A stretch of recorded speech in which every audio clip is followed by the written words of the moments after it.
L'oisiveté de l'armée et l'absence de prise de responsabilité sont deux faits qui favorisent les politiciens malgaches tenant de l'ancien régime à faire de l'armée un instrument pour accéder au pouvoir, a souligné ce jour le vice-amiral d'escadre Hippolyte Rarson Ramarson, ministère des Affaires étrangères. Il appelle à cet effet l'armée à se ressaisir et à prendre au sérieux ses responsabilités.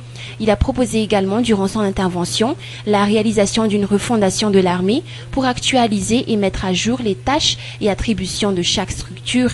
Mais outre cela, le ministère des Affaires étrangères n'a pas omis d'émettre son point de vue concernant le référendum et les résultats de ce scrutin.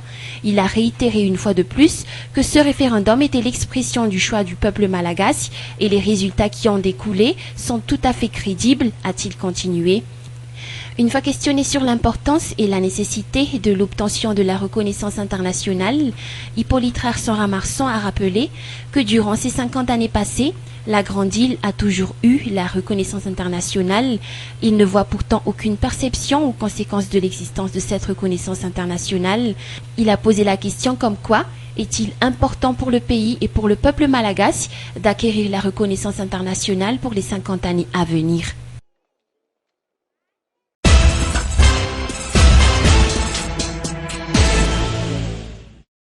Selon les dernières informations émises par la Commission électorale nationale indépendante, ou CENI, la réalisation du procès-verbal relatif au rapatriement des résultats du scrutin du 17 novembre dernier et du dépouillement des votes se déroule dans le bon ordre des choses, ont souligné les responsables au sein de cette commission. Jusqu'à aujourd'hui, plus exactement jusqu'à ce matin, la CENI a recueilli 70% des résultats du référendum, c'est-à-dire l'on n'attend plus que les résultats émanant d'une dizaine de districts. Selon les prévisions de la CENI, les résultats du dernier référendum seront complets dès demain après-midi au plus tard. Jusqu'à 12 heures, 12 085 bureaux de vote sur les 12 173 ont achevé d'acheminer leurs résultats de vote dans la capitale. Le taux de participation est de 52,93% dans toute l'île. Jusqu'à maintenant, aucun des bureaux de vote n'a été suspendu pour cause d'irrégularité ou de non-respect aux lois électorales, a souligné la CENI.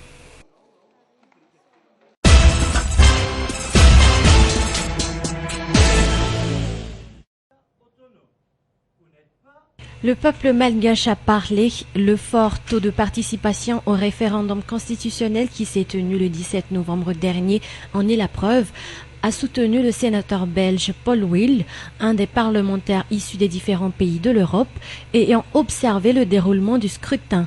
La communauté internationale ne peut donc pas simplement fermer l'œil et faire comme si de rien n'était, a-t-il ajouté. Ainsi, ce sénateur honoraire belge s'est porté volontaire ce jour pour plaider pour la cause de Madagascar au niveau international, surtout au niveau du Parlement européen, afin qu'il débloque les aides budgétaires sociaux et dépêche la Commission de Venise pour apporter ses expériences et compétences en matière d'organisation d'élections aux côtés de la CENI à Madagascar. Ainsi, demain ou après-demain au plus tard, Paul Will enverra une lettre ouverte à l'endroit de l'instance internationale pour conscientiser la communauté internationale et faire en sorte que celle-ci respecte l'autonomie de Madagascar.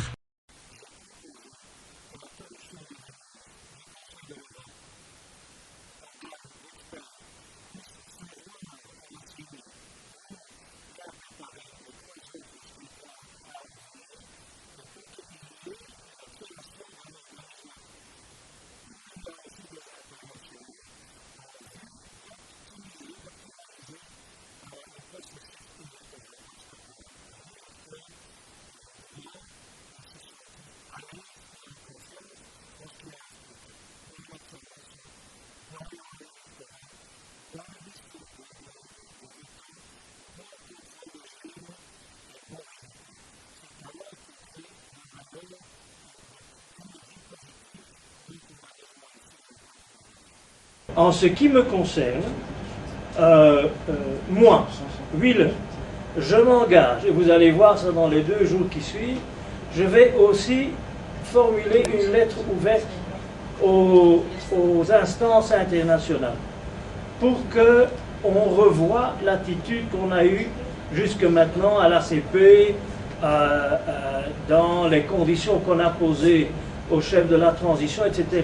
Mais d'autres membres de la délégation m'ont dit qu'ils feront de même à titre personnel, parce que moi, je sais travailler dans mon Parlement ou dans d'autres, et ici, je m'engage à faire une lettre ouverte. J'espère qu'elle sera reprise dans votre presse, mais je compte aussi l'envoyer au journal Le Monde, à la Süddeutsche Zeitung, et à quelques journaux d'envergure internationale, justement pour faire réfléchir. Et quand il y a eu un scrutin comme celui qui a eu lieu, et qu'on le nierait, ce serait inacceptable. Il y a des conséquences de ce scrutin. Est-ce que le peuple malgache apprécierait si on faisait comme si de rien n'était? Ça n'est pas possible. Et d'ailleurs, les questions étaient claires et la réponse a été oui. Et je le dis encore une fois, avec tout le respect que j'ai pour ceux qui ont voté non. Ils ont eu le droit de s'exprimer. Il y a eu une grande adhésion à la proposition du chef du président de la transition. Et pour autant que je sache, il s'est engagé à faire une série de consultations populaires qui doivent remettre en place. Vous voyez maintenant déjà quand même, quand nous avons commencé ici, il n'y avait pas d'assemblée de la transition, il y en a, ils viennent de décider et c'est leur droit. Je ne m'exprime pas sur l'opportunité, ils ont le droit de remettre le scrutin du 20 décembre. Ne me demandez pas ce que j'en pense, parce que ça serait une émission dans votre politique nationale, je ne ferai pas cette erreur-là. Ils travaillent déjà, mais il faut absolument, par après, dans l'idée de la conférence nationale, qui est la subsidiarité, où on prend le maximum de décisions le plus proche du citoyen, ça veut dire dans les villes et les villages et dans les sous-régions, et puis dans les parlements nationaux, il faut ces scrutins-là pour légitimer. Alors moi j'espère quand même aussi que vos pays voisins et l'Union africaine, ayant vu ce qu'ils ont vu, seront quand même prêts On ne peut pas nier l'existence de la lumière quand on a vu le soleil. Le peuple a parlé, hein. Il a parlé. Si chez nous le peuple parle, il est entendu. Eh bien, je ne sais vraiment pas pourquoi ici, dans ce pays, on serait dans un ancien système colonial où quoi que le peuple dise, la vie continue et on vous isole. Ce n'est pas ma façon de penser sur votre pays.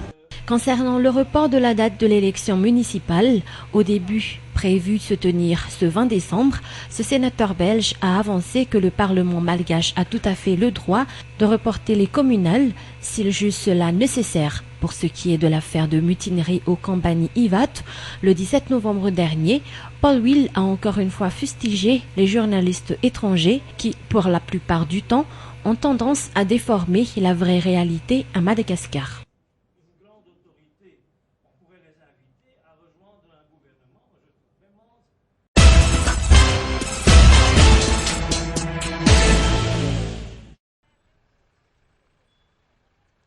À l'issue de la rencontre des responsables au sein du ministère de la Santé publique et les membres du syndicat des médecins fonctionnaires qui s'est tenu hier, lancé que le personnel médical au sein de l'hôpital Agéra Anous a repris son service ce jour.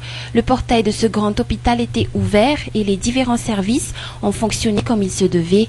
Rappelant que le ministère de la Santé publique a déjà averti par le biais d'une lettre adressée au syndicat des médecins qu'il tient ces derniers responsables s'il arrive des incidents ou des préjudices graves aux patients lors de leur manifestation. Toutefois, selon le syndicat, les médecins fonctionnaires adopteront une toute autre forme de manifestation à raison d'une journée de grève par semaine après que le ministère de la Santé publique n'ait accordé que certaines seulement de leurs revendications. Rappelant que le syndicat des médecins fonctionnaires a auparavant déterminé à 60 000 AGH l'indemnité de transport, 200 000 AGH pour l'indemnité d'entretien et l'indemnité de logement. Ces revendications figuraient dans l'ordre du jour du Conseil des ministres prévu se tenir ce jour.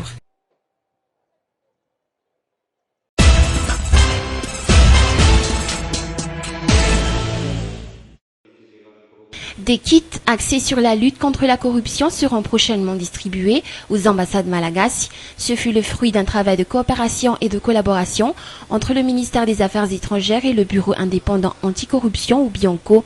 L'objectif étant de faire contribuer les ambassades malagasy à la lutte contre la corruption et en même temps de renforcer la présence et la visibilité de la Grande Île sur la scène internationale, toujours en matière de lutte anticorruption. La cérémonie de remise officielle de ces kits s'est tenue ce jour, dans la matinée, au siège du ministère des Affaires étrangères à Anoussi.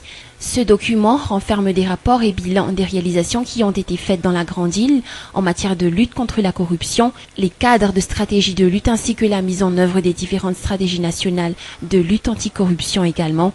Outre cela, un lien entre le site web du ministère des Affaires étrangères malagasy avec celui du BIANCO sera mis en place, facilitant la promotion des efforts dans la lutte contre la corruption.